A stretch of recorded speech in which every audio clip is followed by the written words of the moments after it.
तुझे क्योंकि दीवानगी है मेरी।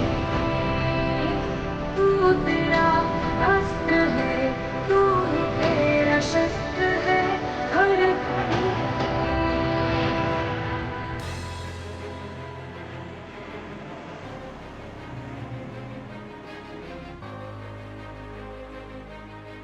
ನಮಸ್ಕಾರ, ಕನ್ನಡ ಒನ್ ನ್ಯೂಸ್ಗೆ ಸ್ವಾಗತ.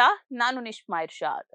ದಿನಕ್ಕೆ 14ರಿಂದ 16 ಗಂಟೆ ಶ್ರಮ ವಹಿಸಿ ಹೆತ್ತವರ ಕನಸು ಹೊತ್ತು ಓದಿದ ವಿದ್ಯಾರ್ಥಿಯ ನೋವು ಯಾರಿಗ ಅರ್ಥ ಆಗತ್ತೆ ಹೇಳಿ?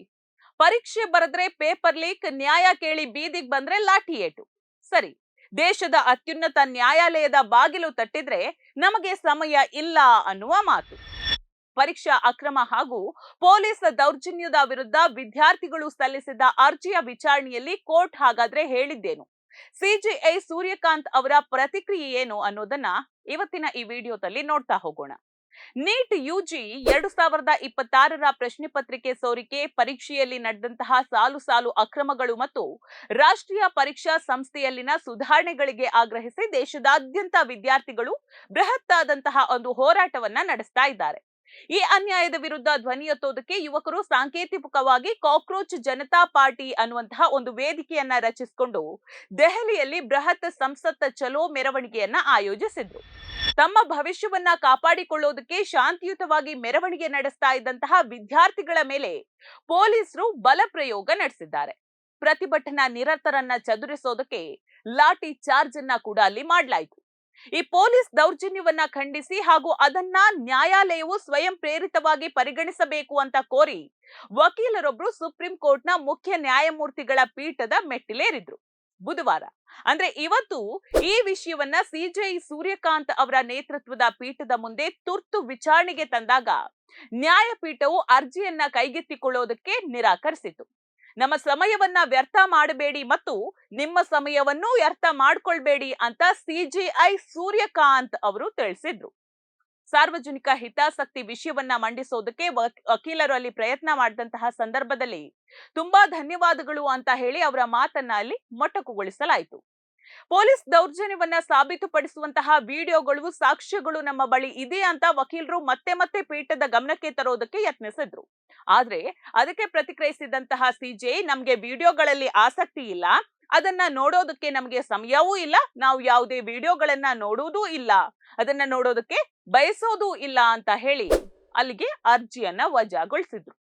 ವಿಶೇಷ ಅಂತ ಹೇಳಿದ್ರೆ ಸುಪ್ರೀಂ ಕೋರ್ಟ್ಗಿಂತ ಒಂದು ದಿನ ಮುಂಚಿತವಾಗಿ ಅಂದ್ರೆ ಮಂಗಳವಾರ ದೆಹಲಿ ಹೈಕೋರ್ಟ್ ಸಹ ಇದೇ ವಿಷಯಕ್ಕೆ ಸಂಬಂಧಿಸಿದ ಅರ್ಜಿಯ ತುರ್ತು ವಿಚಾರಣೆಯನ್ನ ನಿರಾಕರಿಸಿತು. ಹೀಗಾಗಿ ಎರಡು ಪ್ರಮುಖ ನ್ಯಾಯಾಲಯಗಳಿಂದಲೂ ಯುವಕರಿಗೆ ಹಿನ್ನಡೆಯಾದಂತಾಗಿದೆ. ಇಷ್ಟಕ್ಕೂ ಈ ಕಾಕ್ರೋಚ್ ಜನತಾ ಪಾರ್ಟಿ ಅನ್ನುವಂತಹ ಹೆಸರು ಯಾಕೆ ಬಂತು ಗೊತ್ತಾ? ಇದೇ ವರ್ಷದ ಆರಂಭದಲ್ಲಿ ಸಿಜೆಐ ಸೂರ್ಯಕಾಂತ್ ಅವರು ನಿರುದ್ಯೋಗಿ ಯುವಕರು ಪತ್ರಿಕೋದ್ಯಮ ಮತ್ತು ಸಾಮಾಜಿಕ ಹೋರಾಟಗಳತ್ತ ವಾಲ್ತಾ ಇರೋದನ್ನ ಉಲ್ಲೇಖಿಸುವಾಗ ಸಾಂಕೇತಿಕವಾಗಿ ಕಾಕ್ರೋಚ್ ಅನ್ನುವಂತಹ ಒಂದು ಪದವನ್ನ ಬಳಸಿದ್ರು.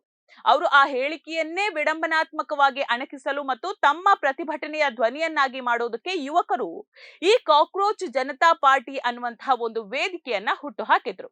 ಆದಾಗ್ಯೂ ಸಿಜೆಐ ಅವರ ಈ ಹೇಳಿಕೆಗೆ ಭಾರಿ ಆಕ್ರೋಶ ಮತ್ತು ಸಾರ್ವಜನಿಕ ವಿರೋಧ ವ್ಯಕ್ತವಾದಾಗ ಅವರು ನಂತರ ಈ ಬಗ್ಗೆ ಸ್ಪಷ್ಟನೆಯನ್ನ ಕೂಡ ನೀಡಿದ್ರು.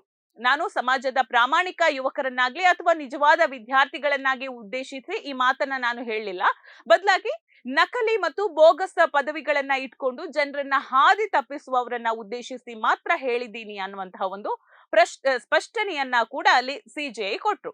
ಆದ್ರೆ ಇಲ್ಲಿ ಉದ್ಭವಿಸುವಂತಹ ಒಂದು ದೊಡ್ಡ ಪ್ರಶ್ನೆ ಏನು ಅಂತ ಹೇಳಿದ್ರೆ, ಕಷ್ಟಪಟ್ಟು ಓದಿ ಅಕ್ರಮಗಳಿಂದ ಭವಿಷ್ಯ ಕಳೆದುಕೊಳ್ತಾ ಇರುವಂತಹ ಯುವ ಜನರು ಇನ್ಯಾರ ಬಳಿ ಹೋಗಬೇಕು ಅಂತ. ರಸ್ತೆಯಲ್ಲಿ ಪೊಲೀಸರ ಲಾಠಿ ಪೆಟ್ಟು, ನ್ಯಾಯಾಲಯದಲ್ಲಿ ತುರ್ತು ವಿಚಾರಣೆಗೆ ನಿರಾಕರಣೆ ಎದುರಾದ್ರೆ ಯುವ ಜನರ ಧ್ವನಿಯನ್ನ ಕೇಳುವವರು ಯಾರು ಹಾಗಾದ್ರೆ? ನ್ಯಾಯಾಲಯಕ್ಕೆ ತಮ್ಮದೇ ಆದಂತಹ ಒಂದು ನಿಯಮಗಳು ಇರಬಹುದು, ಆದ್ರೆ ಲಕ್ಷಾಂತರ ವಿದ್ಯಾರ್ಥಿಗಳಲ್ಲಿ ಮೂಡಿರುವಂತಹ ಹತಾಶೆಗೆ ಪರಿಹಾರ ಸಿಗೋದು ಯಾವಾಗ ಅಂತ ಯೋಚಿಸಿಯೊಮ್ಮೆ. ನಮ್ಮ ಹೊಟ್ಟೆ ಕಟ್ಟಿ ದಿನಗೂಲಿ ಮಾಡಿ ಇದ್ದ ಬಿದ್ದ ಆಸ್ತಿಗಳನ್ನ ಮಾರಿ ಮಗನನ್ನೋ ಮಗಳನ್ನೋ ಅಥವಾ ಓದಿಸೋದಕ್ಕೆ ಪಟ್ಟಣಕ್ಕೆ ಕಳುಹಿಸಿದಂತಹ ಆ ಬಡ ಪೋಷಕರ ಪರಿಸ್ಥಿತಿ ಏನಾಗ್ಬೇಡ ಈಗ? ನಮ್ಮ ಮಗ ಅಥವಾ ಮಗಳು ದೊಡ್ಡ ಅಧಿಕಾರಿ ಆಗ್ತಾರೆ, ನಮ್ಮ ಬಡತನ ನೀಗಿಸ್ತಾರೆ ಅಂತ ಕನಸು ಕಾಣುವ ಆ ತಂದೆ ತಾಯಂದ್ರಿಗೆ ಪರೀಕ್ಷೆಯ ಪ್ರಶ್ನೆ ಪತ್ರಿಕೆ ಲೀಕ್ ಆಯ್ತು ಅಂತ ಗೊತ್ತಾದಾಗ ಎದೆಯಲ್ಲಿ ಆಗುವ ನೋವು ವರ್ಣಿಸೋದಕ್ಕೆ ಸಾಧ್ಯ ಇದೆಯಾ? ವಿದ್ಯಾರ್ಥಿ ಬೀದಿಯಲ್ಲಿ ಏಟು ತಿಂದಾಗ ರಕ್ತ ಬರೋದು ಅವನ ದೇಹಕ್ಕಷ್ಟೇ ಅಲ್ಲ, ಮನೆಯಲ್ಲಿ ಕೂತು ಅವನ ದಾರಿ ಕಾಯ್ತಾ ಇರುವಂತಹ ಆ ತಂದೆ ತಾಯಿಯ ಕಣ್ಣೀರ ಹಣಿಯಲ್ಲೂ ಆ ನೋವು ಚಿಮ್ಮುತ್ತೆ. ನ್ಯಾಯಾಲಯದ ಬಾಗಿಲು ತಟ್ಟಿದಾಗ ಅವಕಾಶಗಳು ಸಿಗದೇ ಇರಬಹುದು, ವ್ಯವಸ್ಥೆಯ ತಂತ್ರಕ್ಕೆ ಯುವಕರ ಕಣ್ಣೀರು ಕಾಣಿಸದೇ ಇರಬಹುದು. ಆದ್ರೆ ನೆನ್ಪಿರ್ಲಿ, ಯುವ ಶಕ್ತಿ ಅನ್ನೋದು ಈ ದೇಶದ ಬೆನ್ನೆಲುಬು. ಆ ಬೆನ್ನೆಲುಬನ್ನೇ ಮುರಿಯುವಂತಹ ಕೆಲಸವಾದ್ರೆ ಈ ದೇಶದ ಭವಿಷ್ಯ ಎತ್ತ ಸಾಗ್ತದೆ. ತಪ್ಪು ಮಾಡಿದವರು ಆರಾಮಾಗಿ ಮೆರೀತಾ ಇರುವಾಗ ಪ್ರಾಮಾಣಿಕವಾಗಿ ಓದಿದ ವಿದ್ಯಾರ್ಥಿ ಬೀದಿಯಲ್ಲಿ ನಿಂತು ಕಣ್ಣೀರು ಹಾಕೋದು ಈ ಪ್ರಜಾಪ್ರಭುತ್ವದ ದೊಡ್ಡ ವಿಪರ್ಯಾಸ. ಕೋರ್ಟ್ ಮತ್ತು ಸರ್ಕಾರಗಳು ಕೇವಲ ಕಾನೂನಿನ ಪುಸ್ತಕವನ್ನ ಮಾತ್ರ ನೋಡದೆ ಈ ಮಕ್ಕಳ ಭವಿಷ್ಯವನ್ನು ಮಾನವೀಯತೆ ಕಣ್ಣಿನಿಂದ ನೋಡಬೇಕಾಗಿದೆ. ಇಂದಿನ ಈ ಪರಿಸ್ಥಿತಿ ಕೇವಲ ಆ ಒಂದಷ್ಟು ವಿದ್ಯಾರ್ಥಿಗಳದಷ್ಟೇ ಅಲ್ಲ ವೀಕ್ಷಕರೇ, ನಾಳೆ ನಿಮ್ಮ ಮನೆಯ ಮಗ ಅಥವಾ ಮಗಳಿಗೂ ಬರಬಹುದು. ವಿದ್ಯಾರ್ಥಿಗಳ ಈ ರೋಧನೆ, ಈ ಅಸಹಾಯಕತೆ ನಿಮಗೂ ನೋವು ತಂದಿದ್ರೆ ಈ ಧ್ವನಿ ಪ್ರತಿಯೊಬ್ಬ ಆಡಳಿತಗಾರನಿಗೂ ತಲುಪುವವರೆಗೂ ನಿಲ್ಲದಿರಲಿ. ಭವಿಷ್ಯದ ಕನಸುಗಳನ್ನ ಮೆಟ್ಟಿ ತುಳಿತಾ ಇರುವಂತಹ ಈ ವ್ಯವಸ್ಥೆಯ ವಿರುದ್ಧ ನಿಮ್ಮ ಧ್ವನಿಯನ್ನೂ ಸೇರಿಸಿ. ನೋಡ್ತಾ ಇರಿ ಸಮ ಸಮಾಜಕ್ಕಾಗಿ ಕನ್ನಡ ಒನ್ ನ್ಯೂಸ್. ನಮಸ್ಕಾರ.